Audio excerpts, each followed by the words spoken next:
Assalamualaikum warahmatullahi wabarakatuh. Saya Sylvia Wahyuni dari kelas Biologi 22 Fakultas Keguruan dan Ilmu Pendidikan Universitas Lancang Kuning. Saya akan menjelaskan tentang macam-macam dan fungsi alat musik tradisional di Riau. Yang pertama yaitu rebana ubi. Alat musik rebana ubi ini merupakan alat musik perkusi yang digolongkan sebagai gendang. Jadi cara memainkannya itu dipukul dengan tangan. Untuk ukurannya, rebana ubi lebih besar dari rebana biasanya. Merujuk pada sejarahnya, rebana ubi berfungsi sebagai alat komunikasi yang memiliki tujuan mengirimkan kabar seperti pengumuman acara pernikahan, juga peringatan bahaya kepada masyarakat. Sekarang rebana ubi digunakan dalam upacara adat tertentu yang disebabkan oleh perubahan zaman. Yang kedua yaitu kompang. Alat musik kompang merupakan jenis alat musik tradisional yang paling populer bagi masyarakat Melayu. Kompang termasuk ke dalam kumpulan alat musik gendang. Kulit kompang biasa terbuat dari kulit kambing, lembu, dan juga kerbau. Sejarahnya, dulu kompang asalnya berasal dari dunia Arab yang kemudian masuk ke tanah Melayu saat zaman Kesultanan Malaka oleh pedagang India Muslim. Sumber lain menyebutkan masuknya alat musik ini melalui Jawa pada abad ke-13 oleh pedagang di Arab. Yang ketiga yaitu alat musik gambus. Alat musik gambus adalah alat musik peti seperti mandolin yang berasal dari Timur Tengah, memiliki senar yang jumlah bervariasi. Senarnya di antara 3-12 senar. Biasanya alat musik gambus dimainkan sambil diiringi dengan gendang. Yang keempat adalah akordeon. Sejenis alat musik organ, bentuk akordeon relatif kecil, dimainkan dengan cara digantungkan di leher. Bagaimana cara memainkannya? Orang yang memainkan alat musik ini yakni dengan memainkan tombol-tombol akor dengan jari tangan dan kiri dan jari tangan kanannya memainkan melodi lagu yang dibawakan. Ketika dimainkan, akordeon didorong dan ditarik untuk menggerakkan udara di dalamnya. Pergerakan udara yang terjadi disalurkan ke lidah-lidah akordeon sehingga timbul bunyi yang enak di telinga. Penemuan alat musik ini yaitu ditemukan oleh C.V.L. Busemann dari Berlin di Jerman. Yang selanjutnya yaitu alat musik gendang. Nama lain dari gendang adalah kendang, yang merupakan alat musik yang dimainkan dengan cara dipukul. Bisa dibilang hampir semua daerah di Indonesia memiliki gendang dengan ciri khas masing-masing. Sebagaimana lazimnya, gendang dimainkan dengan cara dipukul, bisa langsung dengan tangan atau dengan alat tertentu yang dibuat secara khusus. Yang keenam yaitu gong. Termasuk sebagai alat musik tradisional, gong terbuat dari lemburan logam seperti perunggu dan dengan tembaga dengan permukaan yang bundar. Gong bukan sekedar dimainkan untuk kesenian musik saja. Dalam acara-acara peresmian tertentu, gong juga sering dipakai sebagai tanda meresmikan momen-momen tertentu, baik digunakan oleh pemerintah maupun perusahaan swasta. Yang ketujuh adalah marwas.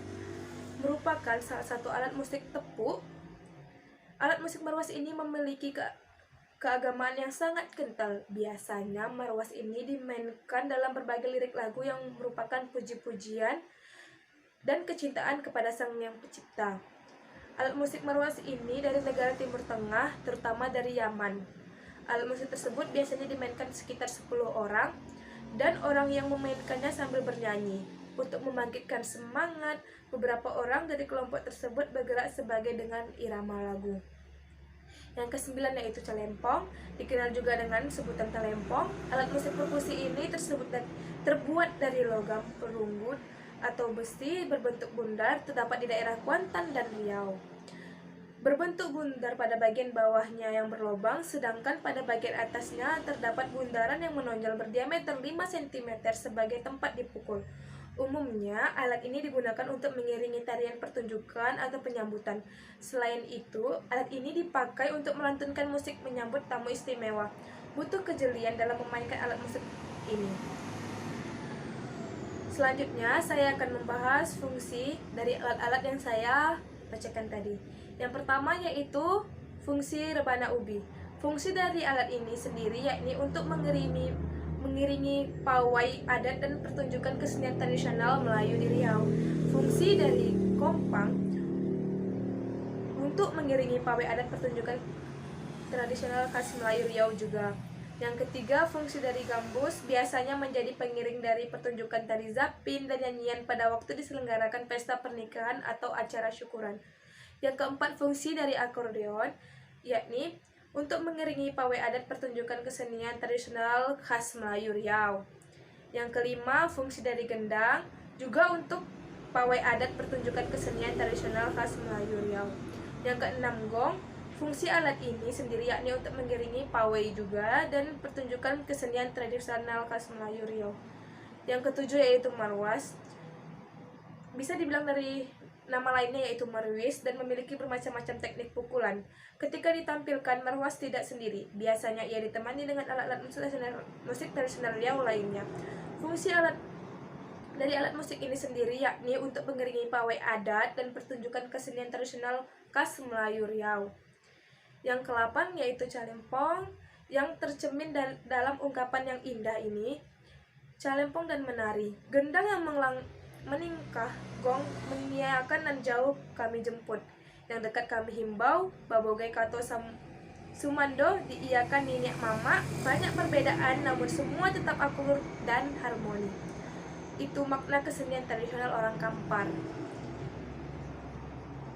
Alat musik ini oguang sejak keberadaan berfungsi sebagai musik hiburan untuk mengisi acara perkawinan, pencak silat, batogak kepala suku, dan perayaan kampung lainnya. Yang ke-9, fungsi dari nafiri. Dalam penampilan pentas musik, nafiri juga tak tampil sendirian. Ada alat musik tradisional yang ikut dimainkan meskipun beberapa alat musik sudah dimulai hilang, seperti tetawa, canang, dan lengkara. Selain sebagai sarana hiburan, nafiri juga bisa digunakan untuk pengiring tari tradisional sebagai musik utama pada musik robat, sebagai musik mengiring gerakan silat, penobat raja, hingga penanda perang.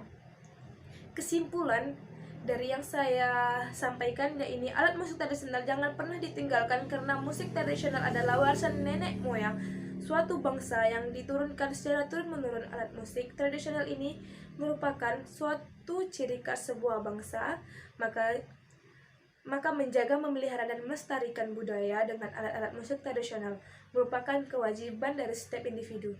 Dengan kata lain, kebudayaan merupakan kekayaan yang harus dijaga dan dilestarikan oleh setiap suku bangsa. Alat musik tradisional juga dapat dikolaborasikan dengan musik-musik modern yang tidak kalah menarik untuk disaksikan. Musik tradisional adalah musik atau seni suara yang berasal dari berbagai daerah. Dalam hal ini di Indonesia, musik tradisional adalah musik yang lahir dan berkembang di suatu daerah tertentu dan diwariskan secara turun-menurun dari suatu generasi ke generasi berikutnya. Musik ini menggunakan bahasa, gaya, dan tradisi khas daerah setempat. Baiklah, cukup sekian yang dapat saya sampaikan. Lebih dan kurang saya mohon maaf. Saya akhiri. Assalamualaikum warahmatullahi wabarakatuh.